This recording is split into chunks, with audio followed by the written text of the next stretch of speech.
Será que as ações do Banco do Brasil são uma oportunidade perfeita para 2025, inclusive com muita gente dizendo que elas estão baratas e com um dividendo extremamente atrativo nesse momento? E o fato é que do começo desse ano para cá, a gente já vê as ações do Banco do Brasil subir mais de 15%. E aí fica a pergunta, será que essa alta já colocou os preços num patamar mais justo? Ou será que tem muito espaço ainda para subir essa cotação, uma vez que nos últimos 12 meses o que a gente ainda vê é uma queda, um resultado negativo das ações? Mas e aí, Banco do Brasil é a oportunidade do ano ou não? É isso que a gente vai buscar responder no vídeo de hoje.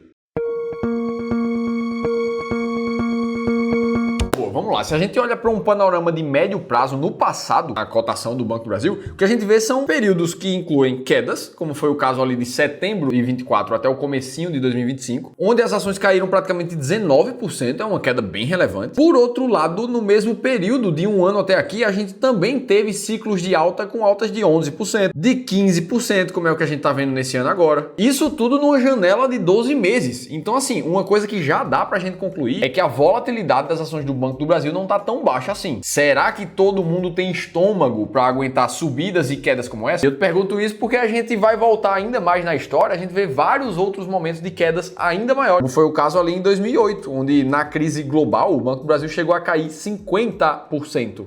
Outros momentos, se a gente vai ali para 2014 até 2016, onde o Brasil viveu uma crise fiscal muito grande, com taxas de juros que chegaram a bater 14% e com um déficit nas contas públicas que chegaram a 111 bilhões em 2015, naquela época a queda foi de 56% na cotação do banco também. Aí corta para 2020, queda de 48% nas ações. E aí eu te pergunto, será que olhando para isso, pode uma queda nova de 50%, 55% vir a acontecer esse ano, daqui a um ano? E a resposta é claro que sim. Isso aqui é inerente da classe de investimento em ações. E é claro que não é porque pode acontecer que vai acontecer. Ficar tentando prever o futuro não leva o investidor a coisa nenhuma. O que eu quero que você entenda é que coisas assim já aconteceram no passado. E que, mesmo com toda essa volatilidade, se a gente pega as ações do Banco do Brasil lá de 2008, depois da queda dela, até mais ou menos os dias atuais, a gente vê uma valorização de 1000% quando a gente já considera os dividendos na conta. Será então que essa alta forte significa que esse é o momento perfeito para comprar Banco do Brasil? Será que daqui a outros 16 anos as ações do banco também vão ter valorizado cerca de 1000%? E essa também não pode ser uma conclusão tão simples. Não dá para investir no banco por causa do resultado passado. Até porque essa alta atual que a gente está vendo no Banco do Brasil tem alguns contextos que a gente precisa considerar de forma individual. E daqui para o fim do vídeo eu vou te mostrar como saber se o Banco do Brasil é uma oportunidade maravilhosa para o ano. Até porque eu sei que essa é a dúvida de muita gente. Inclusive, foi a mesma dúvida desse investidor aqui, dessa carteira com patrimônio de mais de 3 milhões e 700 mil reais, sendo que 55% de todo o patrimônio estava nas ações do Banco do Brasil. E isso acontecia porque antes dele passar por uma consultoria gratuita com um dos nossos especialistas aqui do Clube do Valor, ele achava que a melhor forma de multiplicar o patrimônio dele era concentrar uma quantidade enorme de capital em uma ou duas empresas. Só que o ponto é que para escolher essas empresas, ele partia de manchetes assim, ó. Por que 5 corretoras recomendaram a compra das ações do Banco do Brasil? Ou ações do Banco do Brasil sobem nessa quarta, é hora de comprar. Só que depois de conversar uma hora com um dos nossos especialistas e receber um plano de ação individual, considerando o contexto desse investidor aqui, ele percebeu que tinha formas de rentabilizar muito mais o capital dele com um pouco mais de diversificação e estratégia correta para escolher os ativos certos e a hora certa de comprar e de vender uma ação. O legal é que isso acontece com todos os investidores que passam por uma consultoria gratuita conosco. Na média, todos eles saem mais seguros de como é que eles precisam investir para alcançar a liberdade financeira mais rápido. Quem está te dizendo isso não sou eu, são as próprias pessoas que passam por essa experiência, trazendo feedbacks como esses que estão rolando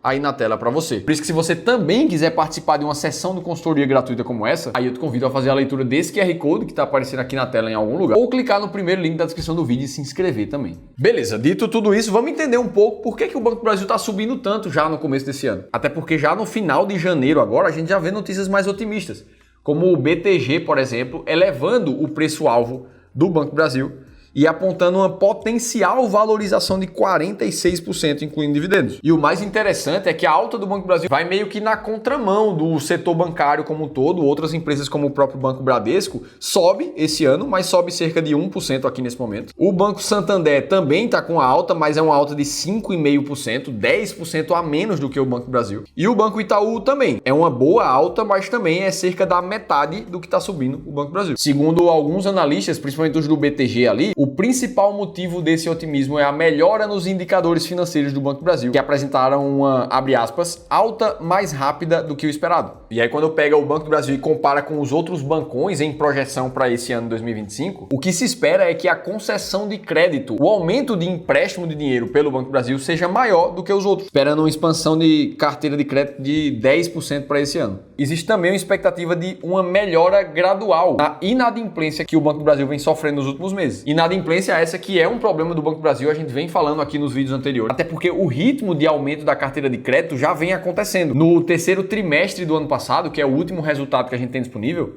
o Banco do Brasil ali expandiu mais de 13% a carteira de crédito do agronegócio, chegando a bater ali seus 260 bilhões, incluindo o plano Safra. Só que desde o terceiro tri do ano passado também, a inadimplência do banco também vem aumentando. Você vê que de 2023 até 2024, ela saiu de 2,8% para 3,3%. Esse é o número chamado de inadimplência com mais de 90 dias. Ou seja, aquela pessoa que pegou o empréstimo, mas já está há mais de 90 dias sem honrar os juros ali. Enquanto isso, a média do mercado, do setor bancário, está em 3,2% no mesmo indicador. Ou seja, o Banco do Brasil estava num cenário mais confortável e foi ficando semestre após semestre num cenário mais desconfortável. Coisa que não acontecia desde 2020, onde a inadimplência do Banco do Brasil passou a ser mais baixa do que a média do mercado. E o grande problema disso tudo é que um dos grandes diferenciais competitivos do Banco do Brasil era justamente a inadimplência mais baixa. Enquanto pares como o Banco Bradesco, por exemplo, estava com a inadimplência quase batendo 7, chegou a 6,7 ali em junho de 2023. Mas esse mesmo Bradesco está conseguindo reduzir mês após mês esse número. E aí quando a gente vai olhar para o impacto financeiro no balanço do Banco do Brasil dessa alta de inadimplência, os custos com crédito, ou seja, a provisão que o banco precisa fazer para devedores duvidosos, caso eles não paguem o que devem, o banco precisa ter uma reserva para cobrir esses devedores. Esse custo já aumentou em 34%, saindo de 3 bilhões para casa de 4,2 bilhões de reais. Resumo da ópera, o impacto da inadimplência em termos financeiros é de praticamente 1 bilhão de reais no balanço do banco. E aí fica a pergunta, poxa, vai melhorar? Será que as ações do banco vão continuar se valorizando? Será que é a oportunidade do ano? É isso que a gente vai responder agora, mas não sem antes de fazer um disclaimer muito importante. Aqui nesse canal e no Clube do Valor como um todo, a gente não vai utilizar nunca nenhuma projeção de futuro para tomar uma decisão de investimentos baseado no presente. Muito menos pensar o que é que vai acontecer com o governo, com a economia mundial, com o próximo presidente da China, dos Estados Unidos. E a gente não faz isso por um motivo extremamente simples. Projeções feitas por nós seres humanos não funcionam. O ser humano é ruim demais em tentar acertar o futuro e eu tenho como te provar isso. Até porque o próprio mercado financeiro errou 95% das previsões sobre a economia e bolsa desde 2021. Assim, praticamente nada foi certo. O próprio Boletim Focus, que é a principal ferramenta do Banco Central para fazer projeções de IPCA, inflação, para fazer projeções de câmbio, de Selic, errou também as suas projeções em 16 dos últimos 21 anos. Sabendo disso aqui, a única forma inteligente que você tem de aumentar as suas chances de ter sucesso no mercado financeiro é se basear em dados reais, factíveis, que você já tem no presente. E aí você une esses dados a estratégias que já funcionam há décadas. Vou te mostrar o exemplo da estratégia máquina de dividendos, por exemplo, que se preocupa em olhar critérios muito claros e objetivos, como por exemplo a liquidez das ações, o lucro das empresas que precisa ser positivo nos últimos trimestres, lucro esse que também precisa ser crescente nos últimos 3 anos. Os limites de payout precisam ser muito saudáveis para a empresa, além de que a empresa não pode ser volátil demais, ter um risco muito grande. E é claro, a empresa precisa ter um dividendo médio muito alto pago nos últimos 36 meses. Ah, Felipe, mas vale a pena acompanhar esses critérios? E como contra dados não existem argumentos, investir desse jeito aqui com a estratégia máquina de dividendos, por exemplo, teve uma performance muito positiva nos últimos 20 anos. Quando a gente olha na comparação com o mercado brasileiro medido pelo Ibovespa e vê que sim, olhar para critérios desse jeito faz muito sentido para quem investe em ações de dividendos. Inclusive, essa mesma estratégia está estritamente explicada num e-book gratuito que a nossa equipe escreveu para te mostrar como é que ela funciona e como você também pode chegar nas melhores ações de dividendos da bolsa. E lá no final te revela 7 empresas que estão atualmente dentro das maiores pagadoras. Para você ter acesso gratuito, é só clicar no segundo link aqui da descrição do vídeo ou num card que eu vou deixar aqui em cima nessa tela. E aí, quando a gente olha para o caso do Banco do Brasil, nos últimos 12 meses ali com cerca de 9,7% de dividend yield. Lucro que foi crescente nos últimos 3 meses. Esse gráfico te mostra isso muito claramente. Um payout que está controlado e ao mesmo tempo crescente, mostrando que a intenção de pegar o lucro líquido e distribuir em dividendos está cada vez mais alta. E analisando a média ponderada do dividend yield dos últimos 3 anos, a gente vê que o Banco do Brasil está nesse momento entre as 10 10 maiores pagadores de dividendos da Bolsa, segundo a estratégia máquina de dividendos. Ou seja, para quem está montando a estratégia nesse momento, como ela tem um rebalanceamento a cada 12 meses, o Banco do Brasil acaba se tornando uma ótima oportunidade para 2025, segundo a estratégia máquina de dividendos. Isso não significa que a empresa vai subir para caramba, muito menos que ela não vai cair. E também não significa que o Banco do Brasil deva permanecer na sua carteira para sempre.